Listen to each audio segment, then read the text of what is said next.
As a young boy, old folks thought I was cool. I did good in school, so mama let me bend the rules. I grew up with an attitude to do just what I choose. What's up, everybody, to another episode of Shooting the Shit. And we have a very, very special guest, Miranda Scott. How are you doing? I'm doing well. Thank you for inviting me. I'm super excited. Gosh, for everyone who doesn't know who she is, can you please just give yourself a quick introduction? She's a very special and successful lady. It's an honor for you to have us on the show. So Amen. please just say a little bit about yourself. Okay. Well, I'm originally from Sumter, South Carolina, and I started teaching in 2009. I'm a graduate of South Carolina State University in 2009, so I started teaching shortly after that, and knew I wanted to be a high school coach, so started coaching. Actually, I coached cheerleading first. It's crazy. Never been a cheerleader, but but coached cheerleading first, and then was coaching track same year. Been coaching for 10, 11 years now. Um, so yeah, then I became an athletic director last year. And so this year was sort of my first year. This pandemic kind of messed everything up for my first year, but you live and you learn, which we certainly are doing right now during this pandemic because nobody knows what's going on. As far Mm. as it's not a normal year, so as far as sports and stuff, it's just like with the whole world. High school athletics is on hold right now too. But yeah, so that's pretty much it. All right, fantastic. All right, and for you other two, Pat, how you doing, bro? Just being healthy out here in the wild, wild west. Doing what we can, uh, trying to stay out the way. Uh, Black power always. Feel me? But Amen. ready to get going. Black nutritional facts. That's right. Yeah, Kev, how are you? I'm alive. I can't complain. Feel a little congested, but I'm gonna do the right thing. I'm gonna quarantine myself. I'm gonna get retested again. Drink plenty of fluids. Play Call of Duty. I feel like I should be fine on Monday. Right, hopefully, because that COVID monster's out to get y'all down I south, out know. west. Man, it is no fun. People are getting back to normal, but this virus is not normal. So everyone, please be careful. All right, so what are we talking about first today, Kev? All right. So the first topic we have today is Oklahoma State's Mike Gundy again being accused. I'm sorry. By Alfred Williams of using racial slurs back in the day as a quarterback during his game. Um, Sean, what are your thoughts on that? Well, in short, Mike Gundy needs to go. He is who he is, and he's only allowed to be who he is as long as the players allow it. He's been Mhm. given a lot of rope with who he is and how he conducts himself, but they're not taking it anymore, so he needs to go because his first job is to have control of the locker room and to have his players play to the best of their ability. And it's really interesting that even during the Hodges video that was masked up as an apology, the player was the one saying sorry and not the coach. And Right? you add that to the 30 years of racism that he's shown, and God knows how poorly he's treated the players when they didn't realize they didn't have any power. And he has to go. Like there's really no point having him on, and it's really our fault for letting this slide for so long, to be honest, because he's been who he is. He didn't change. We're the ones that have changed, and that's really our fault as a collective. Yeah. As far as Mike Gundy goes, just a little personal story, real quick. As you all personally know, as the show might not know, but my son goes to a pretty prestigious high school out here in Arizona, Saguaro in Scottsdale. Um, many football recruits come out of this high school. So last spring, my son is working out with his team, and my son's not a huge sports follower. He knows some people.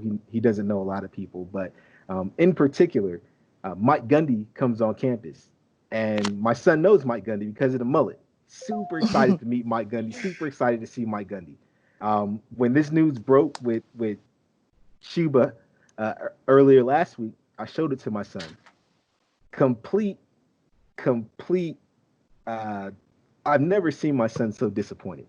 Um, Hmm. so that's just number one. It's super disappointing to see someone who you I don't know what we thought we were gonna get from Mike Gundy because once this all has come out, you kind of like, yeah, I see that.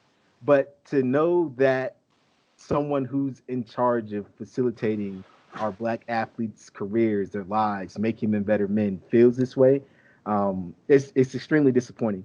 Um, and I'm gonna go back to what we said about Drew Brees.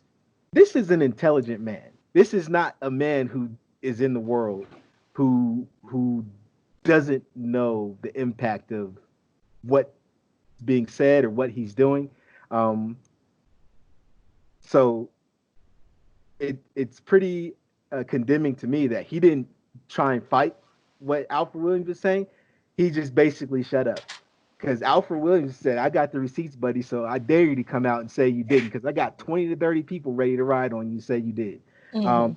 So I'm all about this because let's just face it, we have people who we hold in high regard because of the status they have in the sports world, and we really need to know who these people are.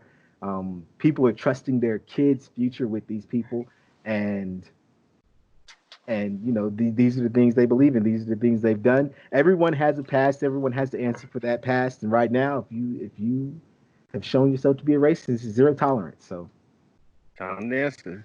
sorry, time to How cut you it. feel about Miranda? Um, okay. So I don't think that the way that the athlete came about it was correct. I wouldn't have put it on Twitter, but I get why he did it because he's a kid. And right now, that's the biggest way that you can get change really quick. So I get Mhm. that. And I think in his video apology, he said something like, I should have came to him as a man and this, that, and the third. Now, with that aside, the adult here is the coach. And I think that head coaches should be cognizant of the social emotional, needs of their players, especially if most of your team is made up of black athletes. To say that you are oblivious to racial relations that are going on, I don't accept it. I don't accept any of the uh I guess it's like a trend right now. Well, teach me. Nah, like you're twice as old as me. Like you're not oblivious to stuff. You never turn on the TV. You don't read any articles. You don't get on Twitter. Like, come on. Like Or you Google? Google, like Google University, come on. Like YouTube, like come on. There's no possible way. So I don't think the apology was sincere. I'm not really accepting it because I don't think it was sincere. I think it's um a way to, okay, I might lose some recruiting. He's looking at it as a business thing. And I think I was listening to ESPN and they were talking about the grad rate among black athletes at his program. Why is it 48%? I think they said it was 38 and it's risen up to 48, but still less than 50% of your athletes graduating. Like, and that was a big disparity between the amount of white athletes and black athletes. Are you really pushing them to do their best and actually attain a degree, or do you know that they're only here to be in the NFL, so that's all you're gonna just keep them to where they're just enough eligible? Like, I think that's a trend for a lot of head coaches in Power 5 schools. Like, I'm not going to say Dabo Sweeney is one of them because I've interacted with him and seen him recruit a black athlete, and he really does care about his black athletes. And I think with him not coming out and saying anything, I think it's just he's kind of sticking his middle finger up to the media, like I do what I want to, So, Mhm. All but right. that's pretty much All right, and Miranda touched on it in the beginning of what she said, but there really has been a shift of college players from Mhm. individually asking for change and protection from the abuse to a collective demand for it. Mm-hmm. And I feel like it's so refreshing to see, especially on social media. It's the fastest way to get it. It's Mm-hmm. really the only way to have instant power in your hands. Right. Mhm. And it's the same power that the establishment of college sports has shown and flexed ever since it started existing.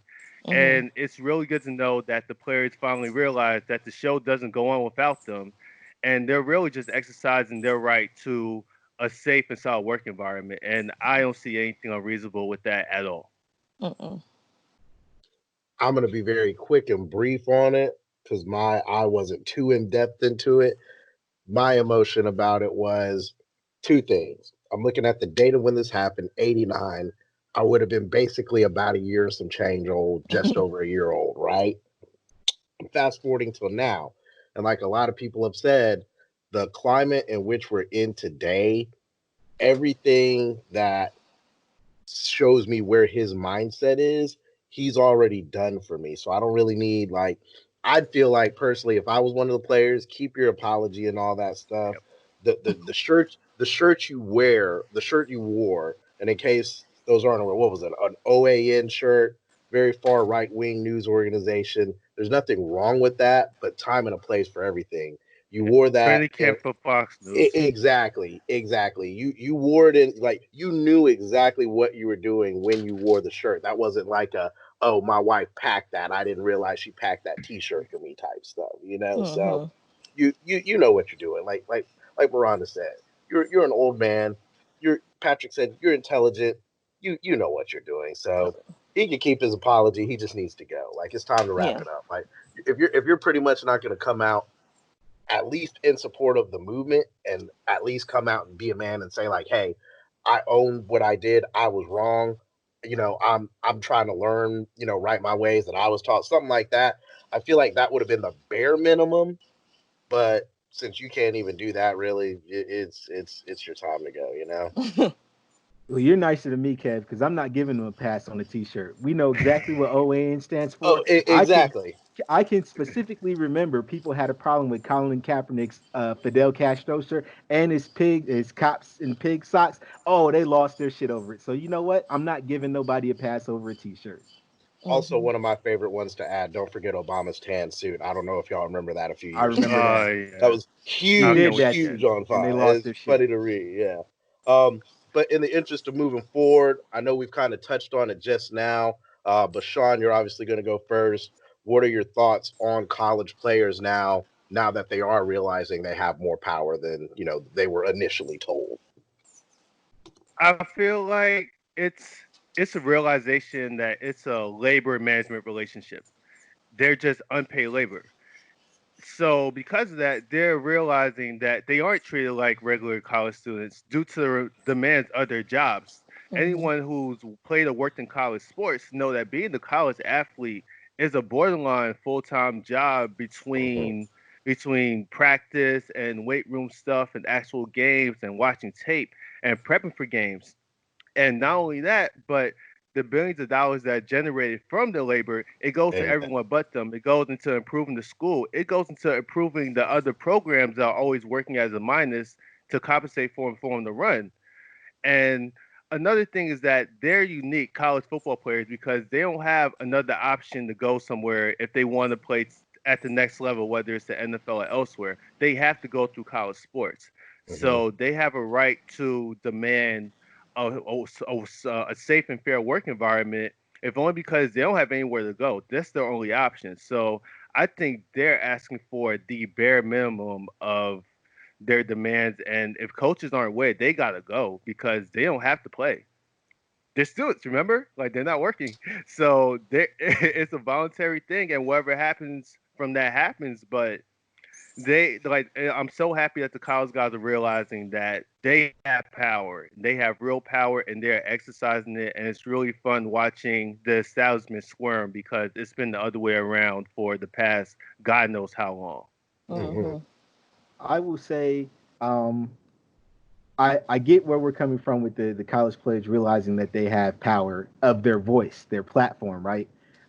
These kids are still hamstrung for the most part Right. because they're not being paid. Um, so when we look at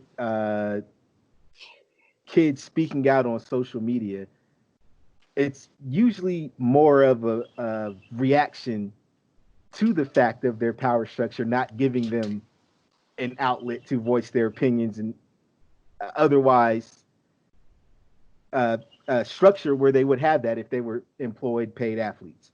Um, I would like to see their power go further. I don't just want to hear from students when things are done to them, right? Because it's easy for someone to speak out when times are hard, a la the protests and things that are going on now. Um, this is a very small, minute form of power to me. I always look at the structure, pay the players, and let's take it a step further, give them the ability to transfer unlimited. Because as an adult, if you don't like your situation and the job you're in, you can move. Just oh, Chuba can't. He can't. I guess he could transfer from uh, OSU if he chose to, but what does that look like for him as far as his prospects of going to the league and what's available for him? So even though he has his voice, he's still in a powerless position because they still control what he can do with his career to some degree. So while the voice is important, I still feel like the students are powerless because they're not being paid, they're not being represented well in his workforce because they still have restrictions on transfers. Sure, kids can get paid off their likeness in certain states, but that's not widespread yet. So I'm not going to be satisfied with them being able to speak because every American has the right to speak and voice their opinion. We need to give them true freedom and allow them the ability to make decisions like any normal working adult has the ability to. If they don't like their situation, they should be able to move. They should be able to voice their opinion and have no fear that their voice is going to cause any type of retaliation because they don't have the freedom to change their environment. Amen. right. And Miranda, I'm really interested to hear about this from your standpoint, since you are the athletic director. You're the one who are working with the kids who are trying to play and perform at a college level. How do you feel about everything that's going on right now? Um, I know somebody was, I forgot who was speaking about, just the schedule of collegiate athletes. So, running track at state, yeah, running track at state, practice was let me go back. Your schedule was set from the time you step on campus to the time you leave campus. It's set. Like, a daily schedule for me is getting up, weightlifting at 5 o'clock in the morning, go breakfast, class, study hall, lunch, practice, study hall again, sleep, because you got to get an adequate amount of time eating somewhere in there, get back, do it again, and I could be leaving on Thursday morning to go to a track meet, and so I'm missing Thursday and Friday's class. So I have to make sure that I got the notes and everything like that. And it's a tedious, hard schedule. And I know for Power Five schools, like I know that's tedious. Especially when a lot of football players, a lot of people don't know is that, some of them can't even do the major that they want because it Right. conflicts with their practice time. So I've seen, like, I know I have a friend that ran for the University of Florida, and he was told he could not major in this because it conflicted with their track schedule. Wow. I cannot imagine me at state, saying that you can't be a biology education major. What do you mean? Like, that's what I said I wanted to go to school for. Like, you're not going to make me change the business just because it fits your schedule or it's easier. So I think that they should have a voice in saying that, because not every kid is going to go to the league. They're going to play 4 years, 5 years, whatever, and then they're going to go into the workforce or whatever they choose to do. And you should set them up for success for that. If the league comes, then great. But you want to have a fallback plan. Now, as far as the transfer, we have a lot of kids. It's a transfer culture now. Like, when I was in high school, like 3 high schools in Sumter, I couldn't see myself going to Crestwood or Lakewood. That just wasn't me. Hey, I'm easy, going. easy, I easy. know, but She right when you though. come when you come from that environment, and I'm pretty sure it is for Crestwood. If you were you were ingrained in that environment and you knew, like, grew up watching kids from Crestwood play, you like, I'm going to be on Crestwood's team or I'm going to be on Lakewood's team. Like, for me, it was something high, and I couldn't imagine going to any other school, even if maybe at the time I know Crestwood's girls basketball team was great. And it could have been easy for me, like, you know what, we ain't cutting it over here sometime. Let me just transfer. That's too easy. I stuck it out with my team. We ended up did going to lower state championship my senior year. Like, but imagine if I hadn't stuck it out and I just said it was easier to just transfer. And I see that now as an athletic director. Like, there's so many transfer rules put in place for high school athletics because a parent is shopping their kid around to the best possible school. Now, as a parent myself, I'm going to do my homework on the school prior to even putting them in that situation. I'm going to know the coach, and the same thing goes for college athletics. I tell my parents all the time whose kids are getting recruited, do your homework on the school.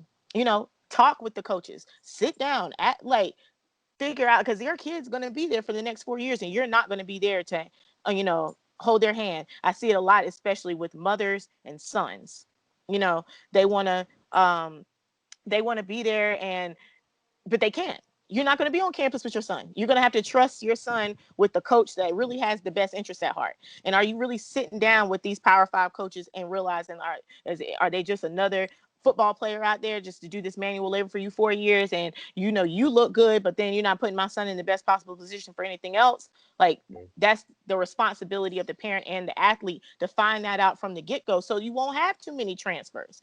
Now, going back to what you were saying, if you do get there and it's not what you thought it was, I should have the freedom to go where I want to go. And the transfer portal allows, for NCAA, allows them to do that to a certain extent, depending on, what school. They do have stipulations put in place because they don't want a kid going from Clemson to USC to Coastal to Winthrop, it's just too much. So that's my stance on that. I think that, they should do their homework prior to, so you won't have to transfer when you get there. If you know what you're getting into, you can make an informed decision just because you did your research on all these programs, not just going because, hey, Oklahoma wants me. Okay, did you sit down with the coach? Did you walk around campus? Did you talk to the advisors? Did you do what you need to do? But some parents don't know that. They've never been down the recruiting process, and that's where I come in. So that's why, and I tell my head coaches, walk these parents through this. They don't know. For some of them, they don't. And it's our job, and we're put in this position to educate them on that and help them through this process, so we don't get to a point where you're at, like where you're wanting to transfer. Awesome. All right, Kev, you have anything else to say before we get going to our next topic? I'm gonna be very light on it, and I'm gonna try not to go all over the place. But when I was thinking about it, and college players having more power, I'll just say you got to look at the system and the environment in which they play in. And, like you say, the parents got to figure out and navigate. Some parents don't know because they didn't go to school and stuff like that. There's a lot. I say that to say the NCAA obviously is not, they're the forefront of their mindset is not how can we make that easier for players? How can we make access easier? And what I'll end with is, I, not saying this is my favorite person on earth, but a couple of years ago, I don't know if people remember, the Ball family, went from, regular family to popularity. A lot of people didn't like LeVar Ball and like how he was handling things with his son. But when you really look at it, right, he did something that, a lot of kids don't get for their parents. Like he, 250% believes that they can do anything, like just anything, right? Yeah. They could beat LeBron one-on-one. Like they could do that. He said stuff like that. So I'm not knocking him for being 100% confident in the kid. I knock him for, probably not necessarily, probably being a little more showboat than he needs to be, but to each his own, right? Ultimately, the point is, though, he didn't let the system take advantage of his kids, right? Because there's plenty of people out there, plenty of agents, plenty of universities, staff members, etc. Just the whole thing would have been different for the Ball family had they not gone through their dad. Now, did it necessarily get them where they wanted to go? Who knows? There's not been another father, in my opinion, in the league really like that got as much attention. I won't say they're not fathers in the league, but that was just in my mind, it really stuck out in terms of, like kind of tying it all together, just family involvement, period, where you want your kids to go. A lot of people just don't have that. So the league is going to do what they're going to do because that's the point. They're trying to make money more than anything. What I'll end It's a with, business. exactly, it's a business. I'll end with this. College of Charleston, I went on 4 years. That's my alma mater for college. I was actually on the other side of this conversation in school. I used to talk trash about all the players. I guess you could say I was a player hater. It wasn't even that. I just, in my mindset then, I thought they got more perks being on, like they had a kitchen that they had access to and stuff like that. Like everybody doesn't get that. When I grew up, however, did more research, found out like we had a kid. He was from West Africa or South Africa, someplace in Africa. I don't know. Anyway, springtime or fall break comes, he doesn't get to go home like everybody else. He's got to figure that out. And like Miranda said, um, you're like school is a full-time job. So you got that. You can't just go out and work, man. Like I even think about the Fab Five documentary, Chris Webber, you know, looking in the Foot Locker at his jersey selling for $80 while he goes home to eat ramen noodles. And they're going to the NCAA finals, arguably the best NCAA team to do it. So it's when the NCAA decides that we're going to try to back the players, it's going to be a sacrifice, right? Because you're going to inevitably lose money to the people that are playing for you. But that will be worth it. And I think the product will ultimately be better when they kind of conform and get on the same page with everybody else. All right, that's awesome. What we got up next on the docket, Kev? So the last one right now, or actually, no, I apologize. We got one more first. The NBA tracking device for the players.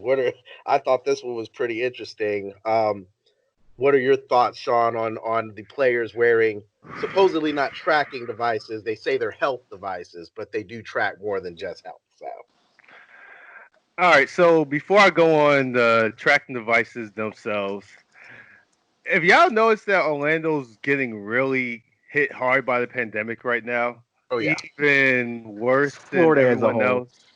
Florida had like 4,000 Yeah, cases in one day. yeah, last night they're getting their asses kicked, and to me, it's clear that it's not really safe to resume the season, and it's so clearly a money grab, and it should be against any league that cares at all about player safety or general ethics. And I've been saying it for a solid month. The NBA can have all these plans and sub plans and contingencies, but they're all centered on hope. And that hope is looking amen. really dim right now. It's looking so dim. And I don't see how they do it without taking a real hit on the PR side as the one league who actually cares about their players. As far as the tracking device, they say that it's for health. I can probably name 10 devices off the top of my head where you can monitor temperature and heart rate and everything without tracking where you are like you're on house arrest. I think that it's a real concern for players. It should be against their privacy and basically against their autonomy as adult professionals that they know what to do and they shouldn't be policed as to where to go. And I have a lot more to say about it, Pat. I'll just let all you guys go because I got a lot to say about this subject. It's really bothering me. It's been bothering me for the longest time. Well, I'm gonna be really quick because the ring is cool, but didn't they just already slide something like this on us with the cell phone update? Have y'all checked y'all cell phones to see the COVID-19 tracker that's on there? They do Yeah. it every. So, uh, yeah, I guess what was it like maybe 48 or 72 hours ago? T-Mobile had a experienced a nationwide outage. Well, all the carriers had some update going on, so um, they're already tracking us or trying to at least. So I Right. mean, the ring is just True. another step. It's another wearable. Basically, if you take the ring and put it on, you're just giving consent at this point for them to track you. I agree with Sean 100%. I'm an adult. You don't need to police me. But then again, on the other side of the argument, there are adults that are arguing against wearing masks because it infringes upon their constitutional rights. So I mean, there are people out there who will see this as beneficial. There are some out there that will see this as infringing upon one's rights. I personally am all about health and safety. Um, I've always been of the mindset that if it's safe to play, they should play. And Sean, I'm kind of moving towards your side now. It ain't looking too safe out in these streets right now. So It's looking dim, buddy. I don't know. If I gotta put something extra on to protect me, that means it's not very safe. Right. How you feel about everything, Miranda? Very, very short and sweet. If I was in the NBA right now, it wouldn't even be a question. Like, count me out. Especially if I was like a real high profile player, like LeBron or somebody. Like, nah, I'm good. Like, I'm not doing that. Like, and I just think like you said, it's all a money hungry thing. Like, if you truly cared about the players in the NBA, it wouldn't even be a thought like the owners could have spoken up and said, hey, like I'm not gonna put my team in jeopardy like that. Like, nah, we're good. We'll sit this one out. And I think when more players start to come forward and be adamant about it, because I think the players that are coming now don't stand a chance of going far into the playoffs or winning. So it's easy to speak out if I'm sorry. If I'm on a sorry team, like yeah, I ain't playing. Of course I'm not gonna make it to the playoff. Like exactly. so yeah, but I think they just need to take more of a stance and be like, nah, because you can't run the NBA without the players. You're not gonna have it. So That's pretty much it. I don't like the tracking device. I think if you're gonna put something like that, do that for the essential workers, like people who are really out in the trenches trying to help people, not just because you want an NBA season to happen. Like it's not that serious. So All I right. So, Kev, how you feel, bro? Man, so it's a bittersweet moment for me just because, as my buddies know, I am a diehard Laker fan. It's been tough these last 6, 7 years. I thought this was gonna be the year, like man, like oh we finally going to at least get to the playoffs. Season gone, so I hate that, man. But in all seriousness, I agree wholeheartedly with what y'all are saying. My job has personally done some similar things, and it's like, again, this is unprecedented. Like everybody's having to make sacrifice and do things. Is this really worth risking the health of the player? Like if something did go south and there mm-hmm. was an outbreak and you lost 5 to 10 players, is that, after the fact, will that have been we shouldn't have done that? Why even risk it? Like, and I'm not Right. saying, God forbid that happens. I definitely hope that doesn't happen. You're going to have to give society time to figure out how we move forward and go forward from here. Um, Mm-hmm. like full disclosure, my dad is in high school coaching, Sumter High, coach football, and I've talked to him daily. Hey, what are they saying about y'all coming back and playing? Some similar things Patrick heard. They want players to wear masks. They want to do, certain things. They want to take temperatures before practice. My dad is just like the school is just uh, totally removed from what actually goes on. But half these kids ride bikes to practice in the summer. They're going to show up sweaty, hot. You're going to ask me to take their temperature. Half the kids are going to pop up over 100 just from Yeah. being kids doing what they do outside. So it's like your mind's got to be right. And I'm not saying people are wrong. Like, obviously, everybody wants to move forward, but, better safe than sorry. I feel like, until, like and again, say what you want about the government. I'm not trying to be political either way, but they don't even know. They can't give time frames. So, Mm-hmm. for anybody to give a time frame right now, my job said 30 days. What's going to be different in 30 days for y'all? Like, I don't know. It doesn't make much sense. So, Right. last. And Oh, I go just ahead. Go wanted ahead. to. Sorry. Go Yes. ahead, bro. Oh, you go ahead. Yes.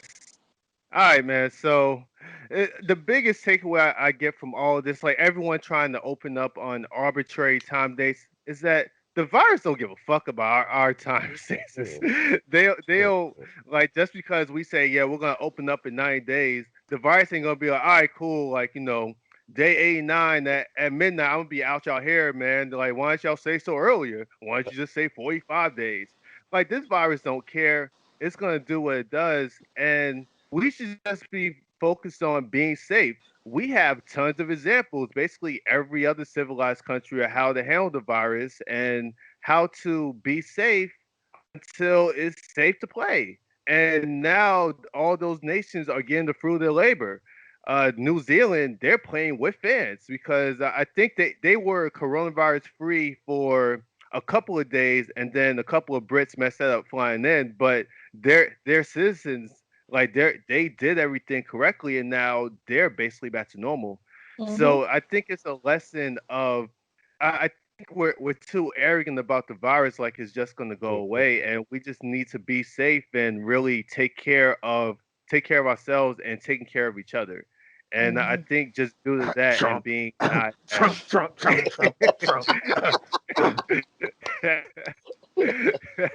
thank you, and just collectively we really messed this up, and I really hope that we learned our lessons from this and move forward in a better way. Do I think it's going to happen? No, but there's always hope. Mm-hmm. all Kyrie, right. this is when you say we're not playing. Right. Right. Right. Right. Right. Oh man, if I was Kyrie, I would have broke out everything. I'd be doing my dance right now. I'd be like, man, what would Kareem do right now? What would Bill Russell do? What would Ali do? You're laying our ancestors down by playing right now. Today would have Right been that now. statement. Yeah, but they shut him up. And oh God, while we're on Kyrie, yeah, while we're on Kyrie, because Pat, oh my God, Pat, they pooped on Kyrie in the media. Kyrie didn't leak none of this out. That was all everyone Yeah, that was else tried to trash. on him. That was That trash. part was really, really bad. It's not like Kyrie was trying to make a funk about anything. This was him. Think they was a private conversation talking to his fellow players about the best way to move forward. And I Mhm. don't think that's him shaking the table. I think that's him giving voice to concerns that a lot of To people be had. 100% honest, Mhm. that's There we how we go. talk to one another. We're gonna start Right. our own league. We're gonna do our own thing. That's every black person has that conversation. That's not anything. So yeah, I agree with you 100%. I ride on Kyrie hard, but for that specifically, yeah, that was trash. And I'm on your side with that one, Kyrie. They did you dirty. They did you dirty. I'll co-sign on that too. And this is actually very interesting that we're saying this right now. Do any of y'all watch Game of Zones or have watched Game of Zones the Yes. latter seasons? Yes. Yeah, Oh my God, that last they episode don't was funny. do the same thing to Kyrie in like all the last seasons where like he's pretty much a whistleblower. They're always coming to him saying, "Well, what are your thoughts?" Like I just at this point, man, I'm like, man, Kyrie must be the scapegoat for the league. Man, Oh 'cause yeah. they always trying to make it seem like he got an opinion about something. Mhm. Yeah, watch him, man. All right, so I wanted to get into our first music segment of shooting the shit. I think, right? So yeah, Yeah. let's go into Kev. I'm really interested in this, man. All right. So for those that have not heard it, J. Cole, supposedly has come out with a diss track against young lady No Name. It is being labeled a hip hop beef, very minute, nothing like Pusha T Drake or Meek Mill Drake, No. anything like that. But just more so differences of opinion seem like on black people. I think have this agreement in some way, shape, or form with another person of color at some point in their life. Sean, what are your thoughts? All right, so I think the actual beef was pretty straightforward and kind of boring because Cole got smoked. He got smoked on Twitter. No Name put out a reply, and she smoked him there. That part is not very interesting to me. The interesting part for me is the discussion of the different parts of activism that people use and how other people value them. Exactly. So I don't think Cole should have made a song about No Name in the first place. I thought that should have been a phone call. I thought that should have been a text. I thought that should have been a DM. Anything. But he's been active on the front lines during protests and throughout his career. He's made a ton of Mhm. songs about the black experience and everything else. And I also think that it was a huge step for him to publicly admit that he isn't as well read as he should be. And I don't think they should have gotten smoked on Twitter for that. Not for that. And I think it's important to remember that if someone has good intentions, he should be allowed to admit his blind spots and given grace and some room to grow. The thing for Cole that I challenge him to do is to actually use the feedback that he gets and get whatever recommendations that he receives from people and to actually use it because he can't use that excuse next time around. The I didn't know excuse. Or, oh, I didn't read this. I didn't know this is this excuse. I'm sure he got a ton of resources at his disposal now, and now it's up for him to do the work and actually grow as the leader that he aspires to be. So I'm gonna disagree wholeheartedly. Oh I don't yeah. think Cole got smoked. I also don't think that No Name is out of place to respond the way she did. I actually think this is much ado about nothing. Let's just say this is not new to J. Cole. He has done this before where he speaks to his audience and maybe not even his audience, but he's speaking to people through his music. So to say he should have made a phone call, well, shit, he could have called Kanye and Wale when he made the song about them, but he didn't. He was speaking directly to them because This that's his music. art. That's Right. what he does. He's an artist. He's a musician. So I personally, when this came out, everyone immediately attached No Name to it. I wasn't one of those people. I listened to it. It's like he saw something. He's speaking to the general population. Uh, Maybe people who have encountered this particular type of feeling when they've looked at some of our more vibrant and vocal leaders being women in the movement. Um, Black people, black women in general, are fed up with being silenced, with not being heard. So they are definitely the engine in this movement. Well, Um, they should. they are holding their own, and as black men, we have to step up. I personally wasn't of this belief, but my girl sat me down and talked, and fellas, we got to kind of listen. Um, but I don't think Cole was trying to call her out to demean her because during the song, his tone is, listen, what you're saying is right. And you've made me realize that I am not the person who I'm claiming to be. Maybe I feel some type of way about what you said. I'm smart enough to handle the message you're giving me, but there are other people who are not smart enough to handle this message. So maybe if you presented this message differently, you'll reach a wider mass. I want to help you get your message out. Basically, is what the song to me said. And that was just a small portion of the song. I mean, he really talked about tone for 5 to 7 seconds, however many 2 bars takes in the song. Um, but she's well within her right to say, don't police my tone. I'm saying it the way I want to say it because that's the way I want my message to be received. Where I part from all of this nonsense that is when they start bringing out these college SAT words, misogyny. I'm not with that. I don't think. It's a I don't simple think. ass word, G. Man, I don't think it's anywhere close to that stratosphere because basically you're saying at this point, men and women can't disagree without there being some type of bias or prejudice inherently involved in that disagreement. I don't think that to be the case. I don't like how my boss at my work talks to me sometimes. That's a male. If I don't like a tone, I don't like a tone. It's not policing all bosses, it's policing my boss and the message he's giving me. So that's where I'm at with it. I'm not too I want to say I'm not gonna try and dissect it any more than that because I'm in the crowd that thinks that the dissection is what's causing the problem anyways. But definitely don't think there's misogyny involved.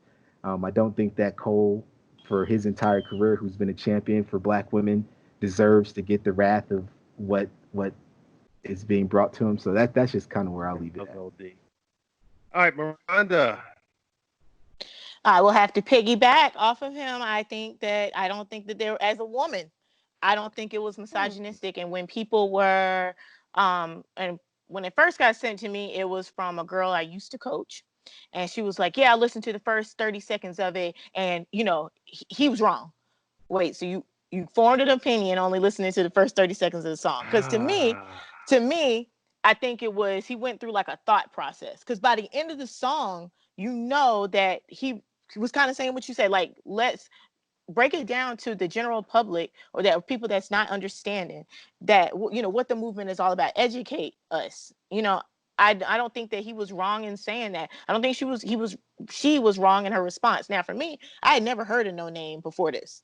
Never heard of her. So I also think it was a good thing that it happened because I was like, wow, she's dope. And I would have never known her had J. Cole not had beef with her. So I think it's also too good that you're bridging two platforms together a little bit, because I'm pretty sure it's some J. Cole fan base that did not know Noname, but now are interested in her message. And I think that, I think too that he was kind of giving her a compliment too at the end, like, hey, I know you're smart and you have a great voice, like, I want to support you in whatever way. And like you said, he's a musician, so he's going to communicate and convey his emotions through his music. And people who are like just now getting on J. Cole, I'm like, he's been an advocate for Black women this whole time. Like, you just got here, so just do a little bit of research on what he's already done first. And I like the quote in the song he put about him having a college degree, and that doesn't make him an expert on these social issues. Like, because a lot of people think, oh, I went to school and I got a degree. That doesn't make you a smart person. Doesn't mean shit, really. Exactly. So I was like, I say it all the time to my students too. Like, just because people got some letters behind their name or some degrees does not make them smart. I know plenty of drug dealers who are intelligent people, and I know a lot of people who have college degrees that do not know how to think cognitively or critically or anything like that. So I'm glad. I hope it's squashed because we don't need to be divided in a time like this.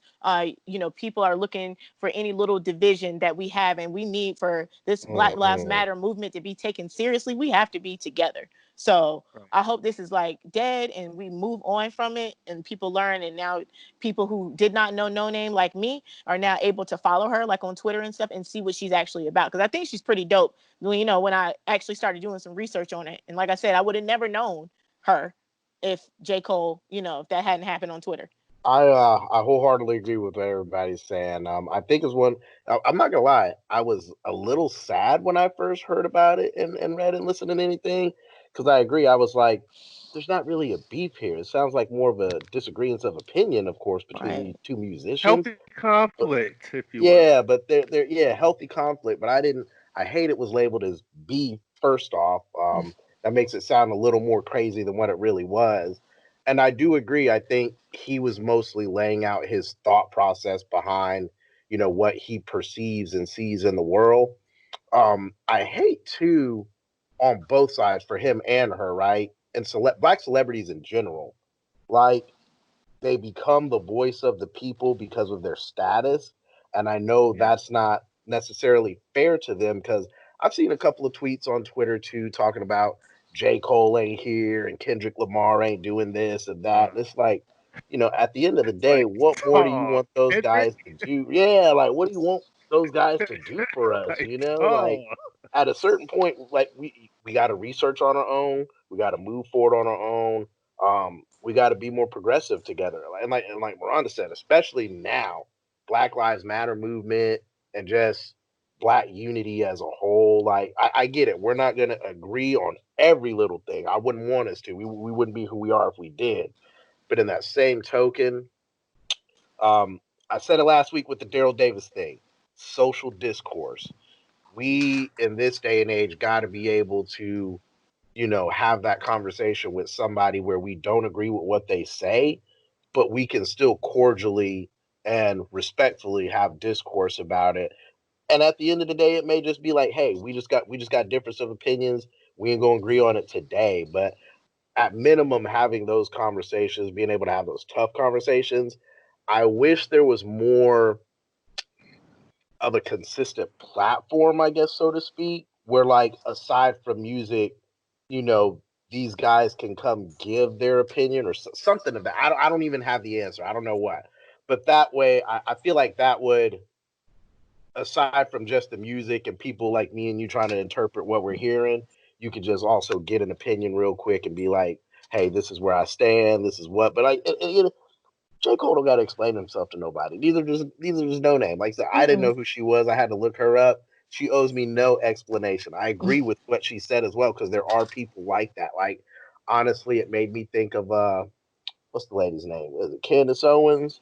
Or she, not yeah. yeah, it's like it's tough to listen to her. Like your message would probably be better received if you chose your rhetoric a little differently. It's not that I disagree with what you're saying, but you start off wrong and it turns people off automatically, so like I feel like it's a combination of that, man. Mhm.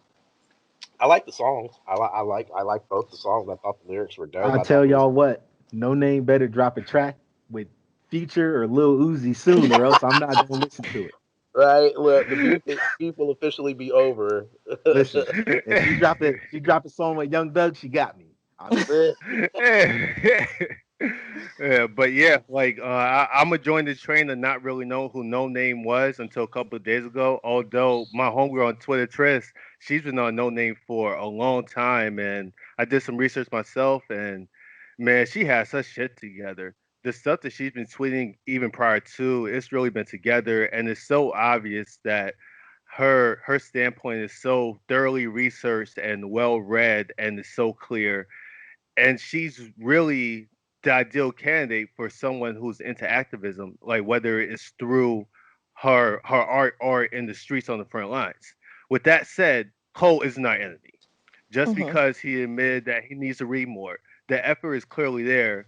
And for Right. people like that, we need to be able to just be able to give feedback to them and let them know, like, all right, cool, like you don't know this, but here you go, and we trust you to do the right thing with this new knowledge and to move forward accordingly. So I think it was really constructive. Like Twitter is always going to be the wrong place to have this stuff because everyone's just going to try to score points. Like Twitter really ain't the place for any type of rational discourse, especially when there's some type of conflict. So like I figured that was going to end badly, but I don't think the the beef in of itself was a bad thing because we got Mm-mm. this conversation out of it. So, Right. and I think people, after the smoke cleared, the people are going to start to have really constructive conversations about it, and we're really going to be able to move forward as a whole. So, I think it was a good thing. Yeah, And me black too. women, please remember, your black men are here with y'all.